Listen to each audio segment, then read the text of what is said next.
Et bonjour les amis turfis, j'espère que vous allez bien, que vous êtes bien installés, vous avez de quoi noter les tuyaux pour ce mardi. Ce mardi, je suis excité par ce quintet, les amis, rien de moins que cela, avec, à mon avis, quelques chevaux au-dessus de la mêlée. Voilà, il y en a 8 ou 9 qui sont vraiment intéressants, il va falloir tourner autour de tout cela, et pour tourner autour de tout cela, il faut des bases. Voici tout d'abord donc 4 chevaux pour ce mardi, ça se passe sur la PSF au galop à Chantilly. Voilà un quintet entre guillemets, hein, mettez bien des guillemets, très jouable par rapport à la catégorie et au nombre de partants, bien sûr. En tout cas, plus jouable que d'habitude en termes d'espérance de réussite. Bon, en tout cas, c'est le sentiment qui m'a animé après avoir passé 2h30, même 3 heures en comptant la petite pause, pour étudier complètement ce quintet. Je vous propose de faire un tour d'horizon de ma sélection complète ce mardi. Si vous voulez les infos sur les autres partants, elles sont bien sûr disponibles sur mon site pronoturfgratuit.fr. Allez, procédons. On commence par mes 4 chevaux préférés avec Cliff of Moher. J'ai l'impression que c'est un peu sa course, celui-là. En tout cas, je serais déçu qu'il ne soit pas à la lutte pour être dans les 5 premiers, voire mieux même. C'est ma base en or. Il est mieux placé dans les stalles, dans le quintet de ce mardi pour son retour sur PSF, que dans sa brillante 5e place de la course référence sur gazon. Il a déjà bien fait sur le sable. J'espère le voir prendre sa revanche sur son compagnon d'écurie Nobleman, qu'on va retrouver aussi dans ce quintet. J'ai l'impression que c'est le choix le plus tactique, le plus solide. Voilà, si vous cherchez une base aujourd'hui. En tout cas, ce numéro 8, j'espère bien qu'il va faire rêver parce qu'en plus, ce sera vraiment pas lui le favori à la cote, hein. Donc un choix très intéressant aujourd'hui. Voilà, après les courses restent les courses, hein. Tu connais l'ami, voilà, hein, ça se passe sur le sable, ça va se passer en 2 secondes au départ, s'il peut prendre une bonne position ou pas. Donc voilà, hein, les courses restent les courses. Bon, voilà, vous le savez maintenant, je pense.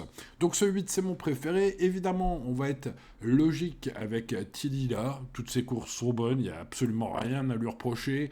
En plus, cette pensionnaire d'André Fabre, elle n'a pas gagné, du coup elle est vraiment bien placée au poids, mais alors elle est déjà tout montré à ce niveau, elle est déjà tout montré sur le sable. Alexis Pouchin aujourd'hui avec une bonne stalle de départ, voilà c'est fiable aussi, hein, au papier ce 14. Voilà, croisons les doigts.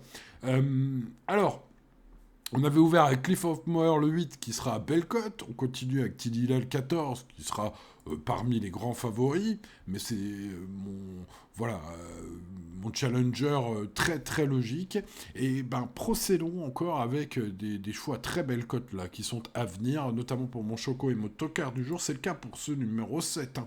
Ce sera pas le cheval de tout le monde, ce numéro 7. Pourtant, il possède des lignes formidables sur le sable. Alors, c'était l'hiver dernier, ça remonte à il y a un an, enfin, un peu moins d'un an, c'est vrai. Mais alors, allez voir ces lignes, hein, les chevaux avec lesquels Forever Given a couru ont fait des très belles carrières depuis. L'avantage, c'est que du coup, on a du recul, hein, par rapport à cela. Et ça place Forever Given en 36,5 de valeur aujourd'hui, vraiment très très bien au milieu de ce tableau des partants, hein. Voilà, si on isole un peu ses performances seulement sur le sable, alors il faut quand même préciser que ses performances sur le gazon sont moins bonnes, mais si aujourd'hui ça se passe sur le sable, et si on isole cela, on est même parmi les toutes premières chances, hein, voire même la première chance théorique pour ce numéro 7, selon comment on calcule évidemment les écarts à l'arrivée, les écarts de poids, et à quel poids les autres ont brillé. Bon bref, tout cela, ça prend du temps, je l'ai fait. Voilà, on peut même classer ce numéro 7 très haut, hein. Bon, bref, peut-être un joli choco parce que la cote promet d'être fort sympathique. La cote promet d'être fort sympathique également pour Kind of Star. Alors, vous allez me dire, oui, oui, monsieur, mais attention, Simon, hein, tu nous as donné ce Kind of Star la dernière fois, je m'en rappelle, il a rien fait, hein. Eh ben, c'est vrai, voilà. Eh ben, écoutez, hein, on se trompe régulièrement, puisqu'on donne un avis quand même sur des événements au côté aléatoire très élevés. Donc, ben, on se trompe. Alors, voilà. Alors, sachez qu'après coup, le cheval était annoncé pas en forme. Alors, vous me direz, c'est quand même incroyable. Bah oui, mais bon, c'est l'info que j'ai eue. après la course. Aujourd'hui, il devrait être mieux. Pourquoi je vous l'avais conseillé la fois d'avant, enfin la dernière fois Kind of Star, parce que le coup d'avant c'était de toute beauté, donc l'avant-dernière fois maintenant.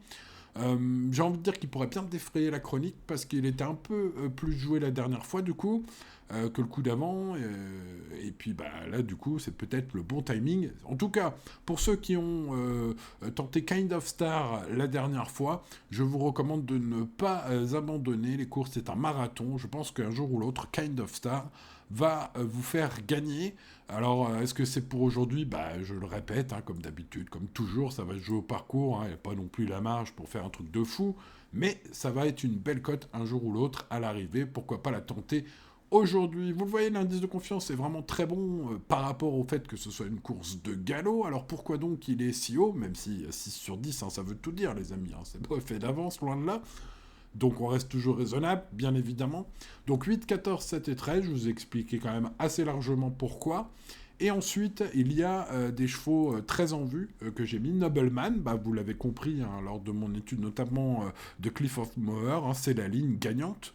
Ce numéro 9 sur le numéro 8, même si j'espère une revanche de 8 sur le 9. Bon, logiquement, il faut garder ce numéro 9. Bon, voilà, logiquement, c'est le terme.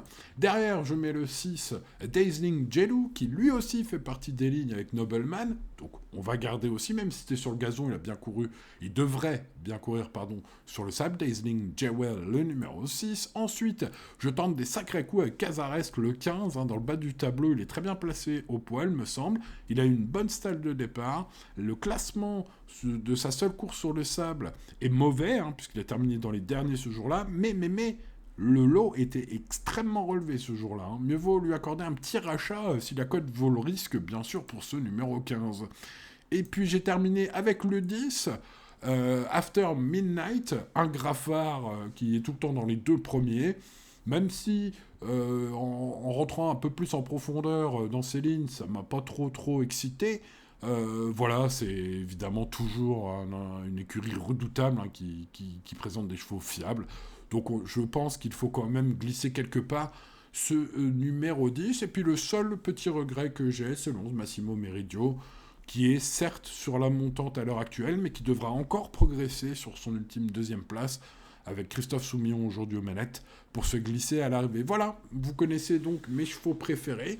Donc bah, on va pas jouer en 9 chevaux, hein, les amis, prenez des bases, faites tourner, vous en avez déjà une que j'aime beaucoup, 2 très possible, 3 c'est même voilà quelque chose qui est dans l'ordre du faisable aujourd'hui, et puis une base coup de poker avec le 13, hein, vous l'aurez compris, c'est un peu ma façon de procéder, hein, avec des bases les plus fiables, un petit tocard, mais bon aujourd'hui il y a des belles cotes partout en fait, hein. Donc ça vaut le coup, je trouve, de tenter des choses. Vous respectez bien votre budget, hein, les amis, parce qu'on peut se prendre une douche froide. Hein, on a déjà pris, hein, en 12 ans, vous vous doutez bien. Mais voilà, aujourd'hui, ça fait partie des petits quintés qui, je le répète, m'ont un peu excité après avoir étudié pendant 2h30. Voilà, bah, on croise les doigts. Je croise les doigts pour vous, les amis Turfit. Je vous souhaite bonne chance. J'espère que vous croiserez les doigts aussi pour moi, puisque ce prono ressemblera beaucoup à mes tickets.